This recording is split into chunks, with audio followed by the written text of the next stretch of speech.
వైఎస్ఆర్సీపీ అధినేత జగన్మోహన్ రెడ్డి ఢిల్లీ కేంద్రంగా ధర్నాకి పిలుపునిచ్చినటువంటి నేపథ్యంలో ఆ ధర్నాకి అయ్యేటువంటి ఖర్చుని ఓ మాజీ మంత్రి భరించాల్సిందిగా జగన్మోహన్ రెడ్డి ఆదేశాలు జారీ చేశారని, కానీ ఆ మాజీ మంత్రి జగన్మోహన్ రెడ్డికి భారీ జలక్కిస్తూ నేను ఆ ధర్నాకు సంబంధించినటువంటి ఖర్చును భరించలేను అంటూ ఆ మాజీ మంత్రి తప్పుకున్నట్లుగా జగన్మోహన్ రెడ్డి ఆదేశాలను సున్నితంగా తిరస్కరించినట్లుగా కొన్ని వార్తలు ఇప్పుడు సోషల్ మీడియా వేదికగా చక్కర్లు కొడుతున్న నేపథ్యంలో ఇంతకీ ఆ మాజీ మంత్రి ఎవరు, ఆయన ఎందుకు జగన్మోహన్ రెడ్డి ఆదేశాలను సున్నితంగా తిరస్కరించారు అనే దాని మీద మనం విశ్లేషణ చేసుకునేటువంటి ప్రయత్నం చేద్దాం. ప్రస్తుతం మనతో పాటు ఉన్నారు ప్రముఖ సీనియర్ జర్నలిస్ట్ మండవ దుర్గా కుమార్ గారు. సార్తో మాట్లాడదాం.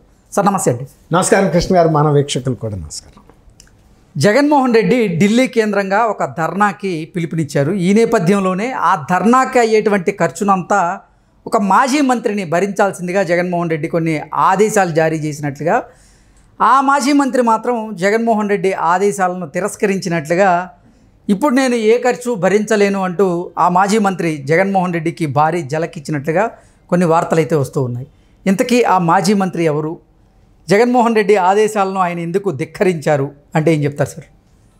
ప్రస్తుతం అసలు పర్టికులర్గా మాజీ మంత్రి మాట తర్వాత కానీ కృష్ణ గారు, ఇప్పుడు పార్టీలో జరుగుతుంది ఏంటంటే, జగన్మోహన్ రెడ్డి గారు పేదల బిడ్డనని చెప్పుకుంటూ నాకు ఏమీ లేదు, మీలాగా నేను కూడా ఒక సామాన్యుడిని అని చెప్పుకుంటూ ఇవాళ ఆయన మరి కదిలితే కోట్ల రూపాయలు ఎందుకు కావాల్సి వస్తుందో అర్థం కావట్లేదు.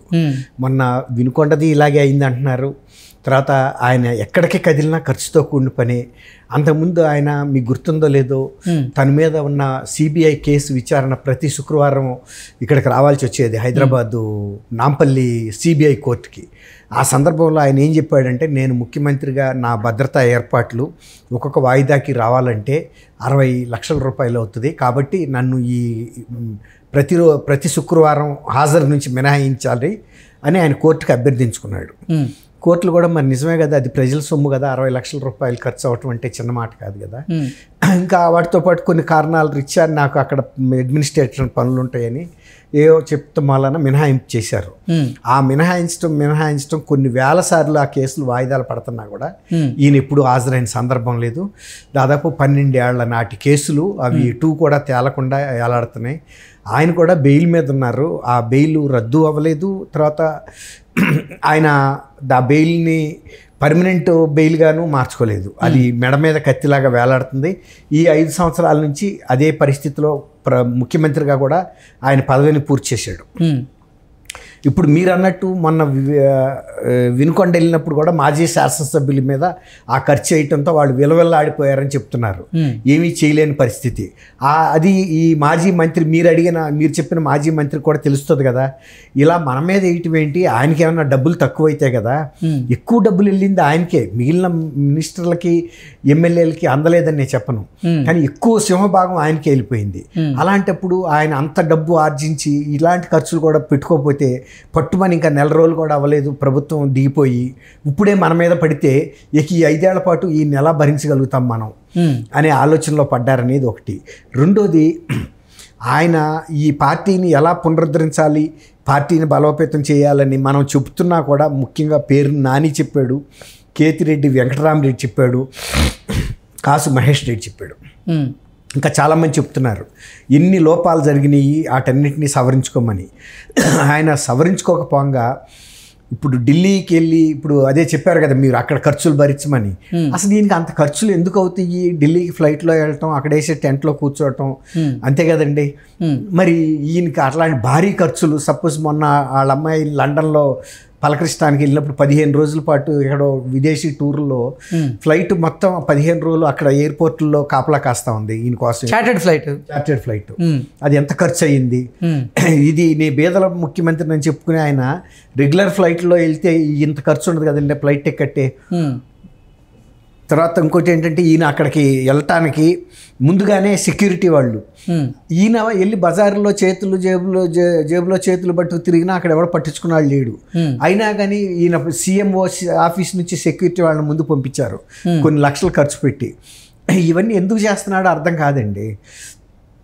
ఇప్పుడు మీరు అన్నారు అది ఒక నిరసన తెలియటానికి వెళ్ళే ప్రోగ్రామే తప్ప అక్కడేమి పెద్ద ప్రొసెషన్ జులూసులు తీసేది ఏమి ఉండదు. సింపుల్గా ఫ్లైట్లో దిగటం, ఆ నిర్ణీత ప్రదేశానికి వెళ్ళటం, కూర్చోవటం, ఎట్లాగో నిరాహార దీక్ష కాబట్టి వాటర్ బాటిల్సే కదా ఖర్చు. మరి ఈయనకి ఎందుకు ఇంత అంటే మీరన్నట్లుగా ప్రత్యేకమైనటువంటి విమానంలో చార్టెడ్ ఫ్లైట్ బుక్ చేసుకొని వెళ్ళాలి ఇక్కడి నుంచి, మళ్ళీ అక్కడి నుంచి వచ్చేటప్పుడు చార్టెడ్ ఫ్లైట్లో రావాలి, మరి అక్కడ మీడియాకి సంబంధించి అలాగే అక్కడ టెంట్లకు కానీ మిగతా ఆ కార్యక్రమానికి అయ్యేటువంటి ఖర్చు కొంచెం ఎక్కువగా ఉన్న నేపథ్యంలోనే ఆ ఖర్చును భరించాల్సిందిగా ఆయన ఆ సదరు మాజీ మంత్రికి ఆదేశాలు అందరిని అడుగుతున్నారంట. ఇప్పుడు అదే వాళ్ళు భయపడుతుంది, ఏమి డబ్బులు లేనట్టు మమ్మల్ని అడుగుతాడేంటి, ఇసుక నుంచి వచ్చిన డబ్బులు ఆయనకి వెళ్ళి, లిక్కర్ నుంచి వెళ్ళి, మైన్స్ నుంచి వెళ్ళి, అన్ని సాట్ల నుంచి వెళ్ళిపోయిందంతా ఆయనకి, కాంట్రాక్టర్ల దగ్గర నుంచి కిక్ బ్యాక్స్ ఆయనకి వెళ్ళి అన్ని వసూలు చేశాడు. మా దగ్గర కూడా మా నియోజకవర్గాల్లో డబ్బులు కూడా ఆయన ఛానలైజ్ చేసుకున్నాడు, అయినా మేము భరించాము. ఇప్పుడు మళ్ళీ మమ్మల్ని అడగటం ఏంటి? ఏదన్నా నిజంగా కనుక టంగుటూరు అంజయ్ గారు లాంటి వ్యక్తి సింపుల్గా డబుల్ బెడ్రూమ్లో హౌసింగ్ బోర్డు కాలనీలో ఇంట్లో ఉండేవాడు, ముఖ్యమంత్రిగా ఉండి కూడా హౌసింగ్ బోర్డు ఇచ్చిన ఇల్లు అది డబుల్ బెడ్రూమ్, అలాంటి వ్యక్తి అయితే ఇవ్వటానికైనా అర్థం ఉంటుంది. ఈయనకి ఇన్ని వేల కోట్లు ఉండి ఈ డబ్బంతా ఏం చేసుకుంటాడు? ఆ రోజున మమ్మల్ని డబ్బులు చేసుకొని ఇవ్వలేదు, వచ్చినవన్నీ అక్కడికి వెళ్ళినప్పుడు మమ్మల్ని ఇట్లా పీడించడం ఏంటనేది ఒకటి. రెండోది, పేరు నాని మొన్న సుస్పష్టంగా చెప్పాడు, అయ్యా సమస్య మీ ఇంట్లో ఉంది, ముందు ఆ సమస్యను పరిష్కరించుకుంటే తప్ప పార్టీ నిలబడదు. మిమ్మల్ని నమ్మి పార్టీలోకి వచ్చినందుకు 2014లో మీ తల్లి చెల్లి మీరు వచ్చి రాజశేఖర రెడ్డి గారి అభిమానులంతా పార్టీలోకి రండి, మనందరం కలిసి పోరాడదాం, మనందరం కలిసి ముందుకెళ్దాం అంటే మేము నమ్మి వచ్చాం. కానీ మీ కుటుంబంలో ఇన్ని అవకతవకలు లోట్లు ఉన్నాయని మాకు తెలియదు. ఉంటే వాటిని అయినా కోర్టుల ద్వారా పరిష్కరించుకోవాలి. కానీ మీరు ఎన్ని రోడ్ల మీదకి తీసుకొచ్చి బజారులో పెట్టుకుని పార్టీ ఓడిపోయి ఇవాళ దీని మూలన కార్యకర్తల జీవితాలు, నాయకుల జీవితాలు పోయినాయి. ఆయన కూడా చెప్పాడు, ప్రజలకి ఏం నష్టం జరగలేదు, కార్యకర్తలకి నాయకులకి జరిగిందన్నాడు. కానీ ఆయన మర్చిపోయింది ఏంటంటే, నాయకుల డబ్బు కార్యకర్తల డబ్బు కాదు ఈయన ఖజానాలోకి వెళ్ళింది, వ్యక్తిగత ఖజానాలకు. ప్రజల డబ్బు, ప్రజలే ఎక్కువ నష్టపడ్డారు. ప్రజలు నష్టపడబట్టే వాళ్ళకి అది తెలవబట్టే వాళ్ళ ఆ ఫలితం వచ్చింది. అది తప్పు మాట్లాడుతున్నాడు పేరు నాని గారు కూడా. ఆయన తెలుసు, తెలియదని కాదు, ఆయన వాళ్ళ ఫాదర్ కూడా మంచి లౌకిక వ్యక్తి. పేర్ని కృష్ణమూర్తి గారు ఆయన మంత్రిగా చేశాడు, ట్రేడ్ యూనియన్ లీడరు, లాయరు, ప్రజా జీవితంలో హంబుల్గా బతికిన ఆయన. పెద్ద లగ్జరీస్, ఆయన మీద కరప్షన్ ఛార్జెస్ కూడా ఏం లేవు, ఉండదున్నట్టు మాట్లాడే బోళ మనిషి. అది ఆయన అంటాడు ప్రజలు నష్టపడలేదు అంటున్నాడు. ప్రజలు ఇంత నష్టపడిందని అసలు జీవితంలో ఆంధ్రప్రదేశ్ ఏర్పడిన తర్వాత ఇంత పురోగమనంలో వెళ్ళింది ఇప్పుడే ఫస్ట్ టైం.